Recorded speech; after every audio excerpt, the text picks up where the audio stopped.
और अब की बार तो सावन भी है और अधिक मास भी है।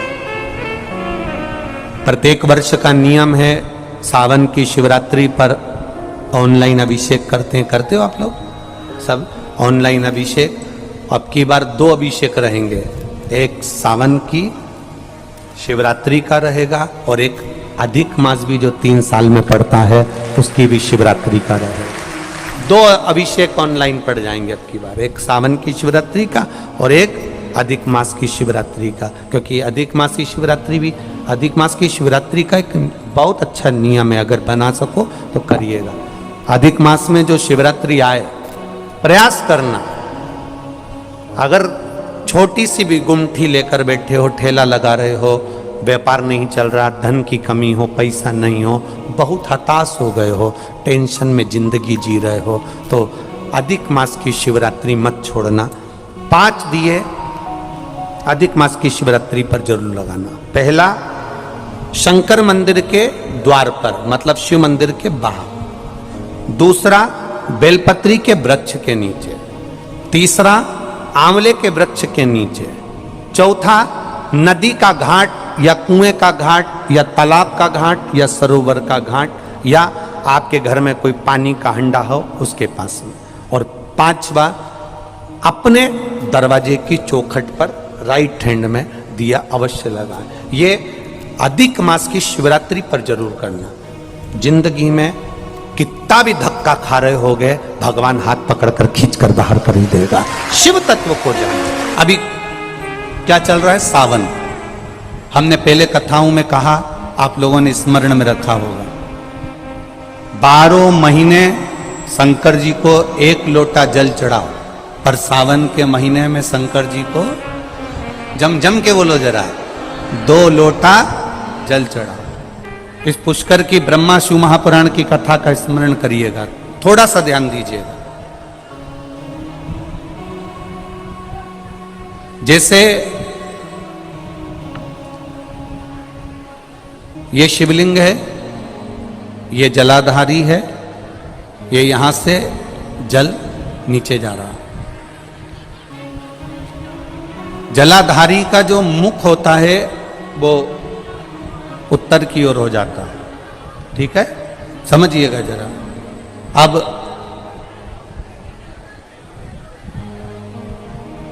अगर मान लो लड़का 35 साल का हो गया, 36 साल का हो गया, बेटी की शादी नहीं हो रही, 35 साल हो गए, 36 साल हो गए, 40 साल हो गए, देवर देव की शादी नहीं हो रही है, किसी की शादी नहीं हो रही है, तो उसको समझना है सावन के महीने में आप जो 2 लोटा जल लेकर जा रहे हो, उस जल को जहां जलाधारी से पानी बाहर बह रहा है, जहां जलाधारी से, जैसे ये शिवलिंग है, ये गोल जलाधारी, यहां से पानी बह रहा है, तो जल चढ़ाते समय जब आप जल को समर्पित करेंगे दोनों लोटे से, तो धार यहां से लगाते हुए धार को आपको इस शिवलिंग पर पूर्ण समर्पित करना है।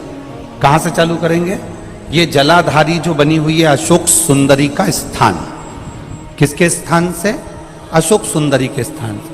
अगर लड़के की शादी, लड़की की शादी ना हो रही हो, 35 साल, 40 साल, 42 साल के हो गए, विवाह का कोई योग ही नहीं बन रहा, 28 साल, 30 साल हो गए, बहुत प्रयास कर लिए, तो एक सावन के महीने का नियम, 2 लोटे जल लेकर देवाधिदेव महादेव के सामने जाइए। यहां अशोक सुंदरी वाली जगह से दोनों धार एक साथ चढ़ाना प्रारंभ करिए और करते करते वो धार शंकर भगवान के शिवलिंग पर ले जाकर छोड़ दीजिए।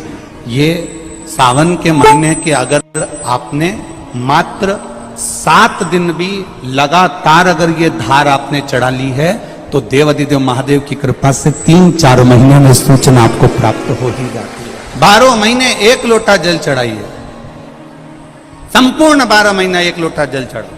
पर जब सावन का महीना आए तो अपने हाथ में 2 लोटे होना चाहिए। भले 1 लोटे के ऊपर दूसरा लोटा रख के लेके जाओ, मंदिर में जाओ, अंदर पहुंच जाओ, दोनों लोटों को हाथ में ले और दोनों की धार एक साथ मेरे देव अधिदेव महादेव को समर्पित करो।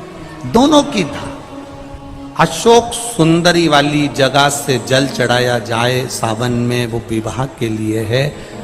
लग रहा है कोई बीमारी अपने शरीर में आने वाली है, डॉक्टर को दिखाने जाऊंगी, कोई तकलीफ बड़ी आने वाली है, कोई बड़ा रोग इस शरीर में ना आए, तो श्रावण के महीने में 3 जगह पर बेलपत्र, एक अशोक सुंदरी वाली जगह पर जिसकी डंडी का मुख जहां से पानी बहता है वहां रहे, बहुत ध्यान से सुनना। दूसरी बेलपत्र माता पार्वती जी का हस्त कमल जो जलाधारी है वहां, उसका डंडी का मुख अपनी ओर हो। तीसरी बेलपत्र शिवलिंग के ऊपर जिसका डंडी का मुख तुम जहां बैठे हो उससे ठीक विपरीत हो। अगर आप यहां बैठे हो तो डंडी का मुख उधर हो, आप यहां बैठे हो तो डंडी का मुख उधर हो, अपने विपरीत में डंडी का मुख हो। बेलपत्र चढ़ा देने के बाद 2 हाथ में जो तुम्हारे जल का पात्र है उसको बाबा को धीरे धीरे तीनों स्थान पर धार थोड़ी थोड़ी चढ़ाई है और फिर बाबा का आचमन कर कर आई है। कोई जिंदगी में बड़ी बीमारी निकलेगी ही नहीं, बाबा स्वस्थ रखेगा।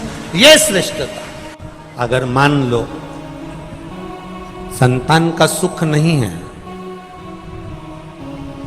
संतान का सुख नहीं है, 20 साल हो गए, 25 साल हो गए, 30 साल हो गए,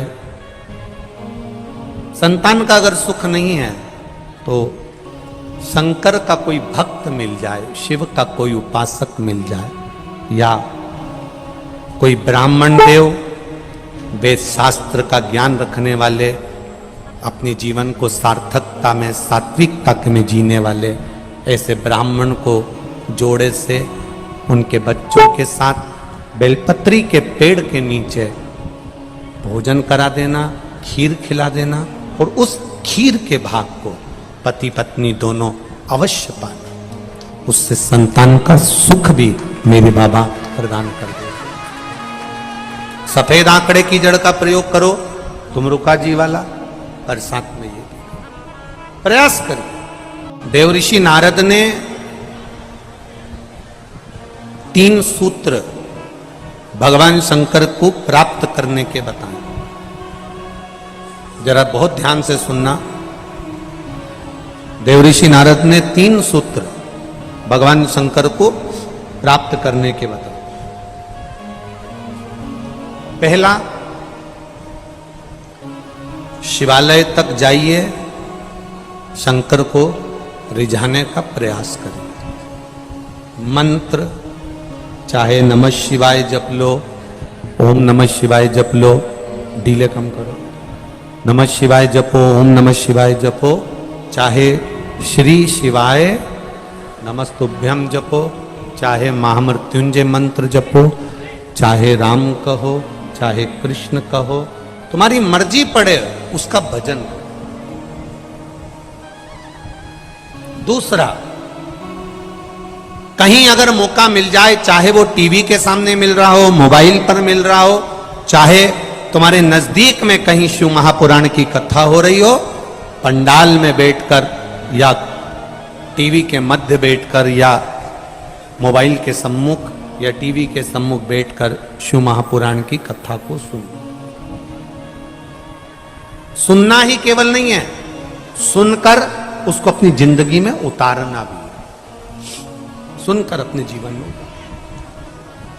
और तीसरा, अगर बन सके कहीं शंकर भगवान की कथा चल रही हो, शिव महापुराण की कथा हो रही हो, और जो शिव गण आए हो, कथा सुनने के लिए जो शिव भक्त आए हो, कथा श्रवण करने के लिए जो शंकर के गण आए हो, शिव भक्त आए हो, उनको बन सके तो कुछ या पानी पिलाकर, शरबत पिलाकर, भोजन कराकर मुख उनका झूठा अवश्य कराएं, उससे हमारे यहाँ की बरकत कभी समाप्त नहीं हो। पर शिवलिंग की प्रधानता है कि पोला नहीं होना चाहिए। कई कई घरों में शंकर जी का शिवलिंग होता है तो वो ऐसा पीतल का बना होता है, तो नीचे से अंदर से पोला होता है। जो शिवलिंग घर में पोला होता है, घर में लक्ष्मी को टिकने नहीं देता, पैसा रुकता नहीं घर में, आया और गया पैसा खर्च होता रहता है। पोला शिवलिंग नहीं चाहिए, शिवलिंग भरा हुआ होना चाहिए।